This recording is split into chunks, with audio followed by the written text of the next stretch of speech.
హాయర్స్ welcome to our channel. యూట్యూబర్లకు ఒక big shock అని చెప్పుకోవాలి. రీసెంట్ గా వచ్చిన న్యూస్ ఏదైతే ఉందో, అంటే చాలా వరకు యూట్యూబ్ ఛానల్స్ అయితే బ్యాన్ చేసి పడేశారు. సో దాదాపు 11,000కు పైగా ఛానల్స్ ఉన్నాయని కూడా చెప్తున్నారు. సో ఇదంతా కూడా ఇప్పుడు యూట్యూబర్లందరికీ కూడా షాక్ కి గురి చేస్తుంది. అంటే రీసెంట్ గా వచ్చిన గైడ్ లైన్స్ కారణమా, ఇంకే కారణాల వల్ల ఇటువంటి యూట్యూబ్ ఛానల్స్ అన్నిటిని బ్యాన్ చేశారు? అసలు ఏ రకమైన యూట్యూబ్ ఛానల్స్ బ్యాన్ చేశారు? దీన్ని ఏ విధంగా అర్థం చేసుకోవాలి? మరి మున్ముందు యూట్యూబ్ పరిస్థితి ఏ విధంగా మారబోతుంది? సో ఎంటైర్ గా ఒకసారి డిస్కస్ చేద్దాం. సో ప్రజెంట్ దీనికి సంబంధించి ఏం జరిగిందో తెలియజేయడానికి మా జర్నలిస్ట్ వీర్ని శ్రీనివాస్ గారు ఉన్నారు. వారిని అడిగి కంప్లీట్ గా దీని గురించి అయితే ఎక్స్ప్లెయిన్ చేస్తారు. తెలిసిన ప్రయత్నం అయితే చేద్దాం. Sir hi sir. సో ఇవాళ న్యూస్ వచ్చింది 11,000 యూట్యూబ్ ఛానల్స్ బ్యాన్ అని చెప్పేసి. అసలు ఎందుకు బ్యాన్ చేశారు? మరి గైడ్ లైన్స్ కారణమా, ఇంకే కారణాల వల్ల దీనికి బ్యాన్ గల కారణం ఏంటి? యూట్యూబ్ చూసుకున్నట్లయితే ఫస్ట్ నుంచి కూడా ప్రారంభం నుంచి ఇప్పటి వరకు చేంజెస్ అవుతూనే వస్తుంది. గతంలో అయితే వెంటనే యాడ్ వచ్చేసి గతంలో 5 years బ్యాక్ ఆ టైంలో అది ఎవరు పెట్టినా కానీ దానికి సబ్స్క్రైబర్స్ ఎంత ఉన్నారు, దానికి ఎంతమంది వ్యూవర్షిప్ ఉంది ఏమి చూడకుండా ఎవరికి పడితే వాళ్ళకి ఒక యాడ్ రూపంలో వెంటనే వాళ్ళు చూసుకుని చాలా హ్యాపీ ఫీల్ అయ్యారు. అప్పుడే పెట్టేవారు, దాని వెంటనే పెట్టడం ఆలస్యం యాడ్ వచ్చేది. అలా చేయడం వల్ల ఏంటంటే పుట్టగొడుగుల్లో పుట్టుకొచ్చింది యూట్యూబ్ ఛానల్స్ అన్నవి. ఎక్కడికక్కడ ఒక సందుకో యూట్యూబ్ ఛానల్ అన్నట్టుగా తయారైంది అనమాట. ఇంకా చెప్పాలంటే మన తెలుగు స్టేట్స్లో ఎక్కువ ఉన్నాయని అనిపించచ్చు. మిగతా స్టేట్లోని మన ఇండియాలో కన్నా ఇక్కడ తెలుగు స్టేట్స్లో ఎక్కువ వచ్చాయని అప్పుడు చాలా ప్రచారం కూడా జరిగింది. ఇలా వాళ్ళ కంటెంట్ ఎక్కువ పెరిగిపోవడం వల్ల చెత్త కంటెంట్ ఎక్కువ అనమాట. ఒక క్వాలిటీ కంటెంట్ లేకుండా ఎవరు పడితే వాళ్ళు ఏది పడితే అది. ఒక మీడియా అంటే ఇంతకుముందు ఒక ప్రొఫెషనలిజం, ఒక జర్నలిజం, ఒక కోర్స్ చేసి రావడం ఇవన్నీ ఉండేది. ఇప్పుడు అదేమి లేదు. ఎవరు పడితే వాళ్ళతో యూట్యూబ్ ఛానల్ పెట్టుకోవడం, నేను జర్నలిస్ట్ అనడం, వాళ్ళు ఏదో వాళ్ళకి సంబంధించిన ఏ ఇన్ఫర్మేషన్ వస్తే అది ఫీడ్ చేయడం అంతే. దానికి ఒక ఇది నిజమా కాదా చెప్పేవాళ్ళు కానీ చూసేవాళ్ళు కానీ ఒక సెన్సార్ లాంటిది ఏమి లేదనమాట. ఇలా కుప్ప తెప్పలుగా వరి పని ఈ కంటెంట్ని దీన్ని తగ్గించడం కోసం యూట్యూబ్ ఒక మంచి నిర్ణయం తీసుకుంది.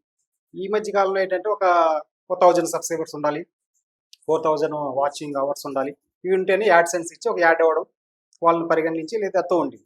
ఇలా చేసినప్పటికీ కూడా ఇందులో కూడా మళ్ళీ ఇంకా అలా చేస్తే దీంట్లో కూడా జనం ఎలా అంత తెలుగు మీరిపోయారంటే అది జనరల్గా ఒక జెన్యున్ గా చేస్తే అది రావడానికి కొంచెం టైం పడుతుంది. 6 months పట్టచ్చు, 1 year పట్టచ్చు.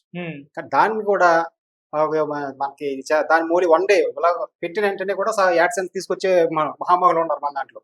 అది ఇంట్లో కూడా అలాంటి వాటిల్లో కూడా చాలా వరకు ఒక రాంగ్ ఇటువంటి వస్తున్నాయని చెప్పి దీన్ని ఇంకా తగ్గించడం కోసం ఒక కొత్త గైడ్ లైన్స్ తీసుకొచ్చింది. దీంట్లో ఇప్పుడు ఒక 11,000 అంటే 11,000 యూట్యూబ్ ఛానల్ని బ్యాన్ చేయడం అంటే మామూలు విషయం కాదు. అవన్నీ కూడా గూగుల్ తీసుకున్న నిర్ణయం ఇది ఒక మంచి నిర్ణయం అని చెప్పొచ్చు. ఓకే, ఈ బ్యాన్ అయిన ఛానల్స్ ఏవైతే ఉన్నాయో అంటే ఇవి కంప్లీట్ గా ఇండియన్ ఛానల్సా లేకుంటే తెలుగు ఛానల్సా? ఏ రకమైన విదేశీ ఛానల్స్ కూడా కొన్ని ఉన్నాయని కూడా తెలుస్తుంది. సో ఏ రకమైన ఛానల్స్ ఇప్పుడు తీసి పడేస్తారు? ఇక్కడ మొత్తం వరల్డ్ వైడ్ చూసుకుంటే యూట్యూబ్ అంటేనే ప్రపంచవ్యాప్తంగా ఉంటుంది. ఈ ఎక్కువగా అసలు యాక్చువల్గా యూట్యూబ్ ని వాడే వాటిలో టాప్ ప్లేస్ లో ఉంది మన ఇండియా. ఓకే, అయితే ఇప్పుడు యూట్యూబ్ ఈ 11,000లో 7,000 చైనా యూట్యూబ్ ఛానల్స్ తీసేసారు. ఓకే, చైనాలోనే ఒక 7,000 యూట్యూబ్ ఛానల్స్, అలాగే రష్యా మిగతా 2,000, మిగతా దేశాలు అన్ని ఓవరాల్ గా 11,000. అయితే దీన్ని తీసేయడానికి కారణం ఏంటని చూసుకున్నట్లయితే వాళ్ళందరూ కూడా కంటెంట్ ఏది పడితే అది పెట్టాడు. అంటే మత విద్వేషంతో రెచ్చగొట్టేలాగా తమ వ్యూవర్షిప్ కావాలి వాళ్ళకి, ఏమి లేకపోయినా సరే అది యూట్యూబ్ అది కానీ ఆ వీడియో ఓపెన్ చేయకపోతే మనం ఏదో మిస్ అవుతాం అన్నట్టు తమిళ పెట్టడం మనం తెలుసు, మనం చూస్తుంటాం. మీరు తెలుసుకోవాలనుకుంటున్నారే మీరు చూడాల్సిందే వీడియో అని పెట్టడం, లేదంటే సినిమా ఇండస్ట్రీ సంబంధించి చాలా హెల్తీగా ఉన్న వాళ్ళు చనిపోయారని పెట్టడం. అప్పటి వరకు మనం చూసి వీళ్ళు చనిపోయారా, లేకపోతే వీళ్ళకి ఇలా జరిగిందా, షాక్. వాళ్ళకి వ్యూవర్షిప్ కావాలి, దాని ద్వారా డబ్బులు కావాలి. దానికి ఏది పెడితే అది పెట్టడం. అసలు కొన్ని అయితే దారుణంగా చెప్పలేని మాటల్లో పెట్టడం. అది పెద్ద పెద్ద సెలబ్రిటీస్, అది సినిమా వాళ్ళు అవ్వచ్చు, పొలిటికల్ లీడర్స్ అవ్వచ్చు, క్రికెటర్స్ అవ్వచ్చు. దానికి ఎవరు ఏంటి ఒక నిబంధన ఏమిటి లేకపోవడం వల్ల ఇలా ఎవరికి పడితే వాళ్ళు పెట్టేయడం వల్ల దీన్ని అరికట్టడానికి యూట్యూబ్ ఇటువంటి నిర్ణయం తీసుకుంది. ఇది ఒక మంచి పరిణామం అనే చెప్పచ్చు. అంటే మొన్నటి వరకు కూడా ఇటువంటివన్నీ కూడా సర్వసాధారణం అయిపోయి కంటెంట్ కానివ్వండి, థంబ్నెయిల్స్ కానివ్వండి ఇష్టం వచ్చినట్టు పెట్టేస్తారు కదా. మరి ఇప్పుడే బ్యాన్ చేయడానికి గల కారణం ఏంటంటే ఏమైనా గైడ్ లైన్స్ తీసుకొచ్చిందా? దీనికోసమే స్పెషల్ గా ఇక ముందు ఇటువంటి పెడితే ఉపేక్షించాము, బ్యాన్ చేస్తాం, ఇప్పుడు ఎలా బ్యాన్ చేస్తాము అన్నట్టు ఒక సిగ్నల్ ఇచ్చారా? దీనికి సంబంధించి ఎటువంటి వివరాలు? ఇది ఒక సిగ్నల్ అని చెప్పొచ్చు.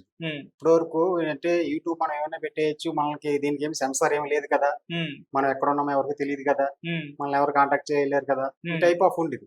ఓకే. బట్ యూట్యూబ్ నువ్వు పెట్టినంటే నీకు యాడ్సెన్స్ లో అమౌంట్ వస్తుందంటే యూట్యూబ్ కి నీకు వాళ్ళు ఎక్కడ ఉంటారు ఏంటో వాళ్ళకి యూట్యూబ్ సంస్థకు తెలుస్తుంది. బట్ కాకపోతే ఇలా నేను నియంత్రించడం కోసం మంచి నిర్ణయం తీసుకుంది ఇది.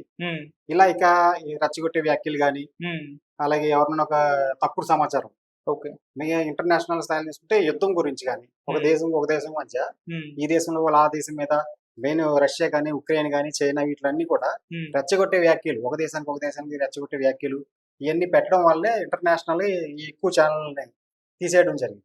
ఇక్కడ నుంచి అయితే చాలా మంది ఇప్పుడున్న యూట్యూబర్స్ చాలా మంది షాక్ అవుతున్నారు. ఎంతమంది యూట్యూబ్ ఛానల్ తీసేస్తే ఏంటి అని చెప్పి చాలా మంది షాక్ అవుతున్నారు. కాబట్టి ఇది అందరూ కూడా ఒళ్ళు దగ్గర పెట్టుకొని చెప్పాలంటే ఒక మంచి కంటెంట్ ఇవ్వడానికి ఇది సమయం అని చెప్పొచ్చు. ఓకే. అయితే అలాగే యూట్యూబ్ అన్నదే ఇంకా ఇప్పుడున్న యూత్ కి ఇది చాలా మంచి ఉపాధి వనరు అందరికి. ఇంకా గతంలో చూసుకున్నట్లయితే ప్రతి వాళ్ళు కూడా ఉద్యోగం కోసం అని చెప్పి ఫైల్ పెట్టి తిరిగిన సినిమాలు మనం చూసాం. ఇప్పుడు సరిగ్గా ఎవరైనా కానీ ఉపయోగించుకుంటే ఏ ఉద్యోగం చేయని అవసరం లేదు, ఎక్కడికి ఉద్యోగాల కోసం అయ్యో నాకు ఉద్యోగం లేదని బాధపడవలసిన అవసరం లేదు. నిజంగా యూట్యూబ్ గురించి తెలుసుకొని ఒక జెన్యూన్ గా యూట్యూబ్ ఛానల్ పెట్టుకొని ఒక 1 year 6 months వర్క్ చేస్తే తనకు నచ్చిన విషయాలను దాని ద్వారా పంచుకుంటే డబ్బులు వస్తాయి. ఓకే. నచ్చిన పని చేయడం, దాని ద్వారా డబ్బులు రావడం, ఇంకా అంతకన్నా కావాల్సింది ఏముంటది? ఒక అద్భుతమైన ఒక వనరు అది. దీన్ని సరిగ్గా వాడుకుంటే దానివల్ల మనం ఎంతో వినోదాన్ని ఇస్తుంది, విజ్ఞానాన్ని కూడా అందిస్తుంది. సో యూట్యూబ్ చక్కగా వాడుకోవాలి. అలా కాకుండా మనం ఇష్టం వచ్చినట్టు వాడితే దానివల్ల ఇలాంటి ఎటువంటి సమస్యలు వస్తాయి మనం చూసాం. సో యూత్ అందరూ కూడా దీనివల్ల వినోద పనితో పాటు విజ్ఞానం తెలుసుకుంటున్నారు. దీన్ని మరింతగా తెలిసి మీరు ఒక ఆదాయ వనరుగా మార్చుకుంటే వాళ్ళు వేరే ఉద్యోగం కోసం ఎటువంటి భయం కానీ బాధ కానీ పడవలసిన అవసరం ఉంటది. సో అయితే ఇప్పుడున్న యూట్యూబ్ ఛానల్స్ అందరూ కూడా ఇక నుంచి రాంగ్ ఇన్ఫర్మేషన్, అసత్య ప్రచారాలు ఏమి కాకుండా మంచి ఇన్ఫర్మేషన్ ఇచ్చి మంచిగా ఉండడానికి ఇది తీసుకున్న ఒక మంచి నిర్ణయం అని చెప్పి యూట్యూబ్ అభినందించారు. మామూలుగా యూట్యూబ్ ఛానల్స్ రన్ చేయాలంటే దాన్ని డెవలప్ చేయడానికి చాలా కష్టపడుతూ ఉంటారు. మనం కూడా చూస్తూ ఉంటాం, మనం కూడా యూట్యూబే కాబట్టి. సో ఇంత కష్టపడ్డ తర్వాత ఇప్పుడు ఛానల్స్ బ్యాన్ అయిపోయాయి అంటే ఖచ్చితంగా వాళ్ళకు ఒక డిసప్పాయింట్మెంట్ అని చెప్పుకోవాలి. ఈ బ్యాన్ అయిన ఛానల్స్ ఇప్పుడు మళ్ళీ వాళ్ళు రిక్రియేట్ చేసుకునే అవకాశం ఏమన్నా ఆప్షన్ ఏమన్నా పెట్టారా? అంటే ఏమన్నా గైడ్ లైన్స్ ఇచ్చి ఇటువంటి మీరు ఇంకోసారి చేయనంటే మళ్ళీ మీ ఛానల్ మీకు ఇచ్చేస్తాం అటువంటివి ఏమన్నా తీసుకొచ్చారా, లేకుంటే కంప్లీట్ గా ఇది పోయినట్టేనా ఇప్పుడు ఛానల్స్? ఇప్పటి వరకు అయితే కంప్లీట్ గా దాన్ని బ్యాన్ అయినట్టే, బ్యాన్ చేశారంటే బ్యాన్ అయినట్టే. కాకపోతే వాళ్ళకున్న మెయిల్ ద్వారా వాళ్ళని కాంటాక్ట్ చేయడం చేస్తే వాళ్ళ గైడ్ లైన్స్ ని బట్టి వీళ్ళు అక్కడ అందులో ఉన్న కంటెంట్ బట్టి, కంటెంట్ వాళ్ళ మామూలుగా తక్కువ స్థాయిలో ఉందా, ఎక్కువ స్థాయిలో ఉందా, లేదంటే దాన్ని కొన్ని నెలల తర్వాత మళ్ళీ దాన్ని ఉపయోగించవచ్చు అని చెప్తుంది అన్నది ఏదైనా అసలు అంతవరకు వెళ్లకుండా ఉండడమే మంచిదని నా అభిప్రాయం. ఓకే. సో ముందు ఇంకా యూట్యూబ్ ఛానల్స్ ఏమన్నా బ్యాన్ అయ్యే అవకాశం కనిపిస్తున్నాయి అంటే ప్రెసెంట్ ఇప్పుడు చాలా మంది పెట్టేస్తున్నారు, కొంతవరకు అయితే ఇప్పుడు 11,000 ఛానల్స్ అయితే బ్యాన్ చేశారు. సో ఇంకా అయ్యే అవకాశాలు ఏమన్నా ఉన్నాయా, లేకుంటే ఇప్పుడు జాగ్రత్త పడితే దీన్ని కాపాడుకోవచ్చు అంటారా? ఖచ్చితంగా ఇప్పుడు వాళ్ళు ఒక నిర్ణయం తీసుకున్నారు కాబట్టి గైడ్ లైన్స్ అందరికి ఒకేలాగా వర్తిస్తుంది. ఒక ఛానల్ ఒకలాగా, ఒక ఛానల్ ఒకలాగా, లేకపోతే ఒక దేశానికి ఒకలాగా అలాగే ఏమి ఉండదు. ఇక్కడ నుంచి ఎవరైనా సరే అది ఎవరో ఒక ప్రపంచానికి ఒక మంచినే చెప్పాలి, ఉన్న వాస్తవాలను చెప్పాలి. మంచి చెప్పబోయినా పర్లేదు, అసత్యాలని అవాస్తవాలని ప్రచారం చేయకూడదు. దీన్ని అదే మోటో తోటి ఈ నిర్ణయం తీసుకోవడం జరిగింది. ఓకే. ఇది చాలా మంచి పరిణామం. ఇది అందరూ కూడా ఖచ్చితంగా పాటించాలి. పాటించకపోతే వాళ్ళ యూట్యూబ్ లో పెట్టి ఎన్నో మిలియన్స్ సబ్స్క్రైబర్స్ ఎంతో మంది ఉంటారు, లక్షల కోట్లు ఖర్చు అయి ఉంటుంది. అంత వ్యూస్ రావాలన్నా, అంత సబ్స్క్రైబర్ రావాలి మామూలు విషయం కాదుగా.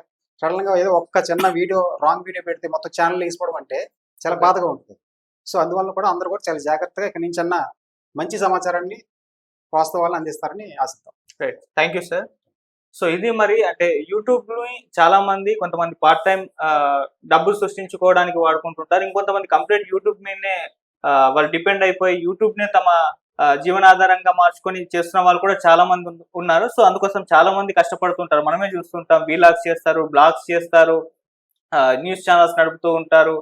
ఇలా రకరకాల కంటెంట్ ను క్రియేట్ చేసి వాళ్ళైతే యూట్యూబ్ మీదనే కంప్లీట్ గా జీవించడం మనం చూస్తున్నాం. సో అటువంటి నేపథ్యంలో ఇప్పుడు కొన్ని గైడ్ లైన్స్ అయితే తీసుకురావడం జరిగింది యూట్యూబ్ వాళ్ళు. మరి పాటించకుంటే ఇప్పుడు ఏవైతే 11,000 ఛానల్స్ బ్యాన్ అయ్యాయి అటువంటి మన ఛానల్స్ వరకు కూడా వచ్చే అవకాశం ఉంది. అప్పుడు కంప్లీట్ గా మనకే దెబ్బ పడుతుంది. సో అందుకే అసత్య ప్రచారాలు కానివ్వండి, థంబ్నెయిల్స్ కానివ్వండి, ఇవి జాగ్రత్త పడాలి. సో గైడ్ లైన్స్ ఏవైతే ఉన్నాయో వాటిని పాటిస్తూ ఉండడం బెటర్. సో అదే చెప్తున్నారు మా శ్రీనివాస్ గారు కూడా. సో అటువంటి పాటిస్తూ మీ యూట్యూబ్ ని రన్ చేసుకోండి. లేదంటే ఈ 11,000 ఛానల్స్ కాస్త ఇంకా పెరిగే అవకాశం ఉంది, అందులో మన ఛానల్స్ కూడా ఉంటాయి. సో ఇది ఒక సిగ్నల్ లాంటిది. సో అది ఇప్పటి వరకు అయితే ఉన్న ఇన్ఫర్మేషన్ ప్రకారం ఇది ఒక news. Thank you so much.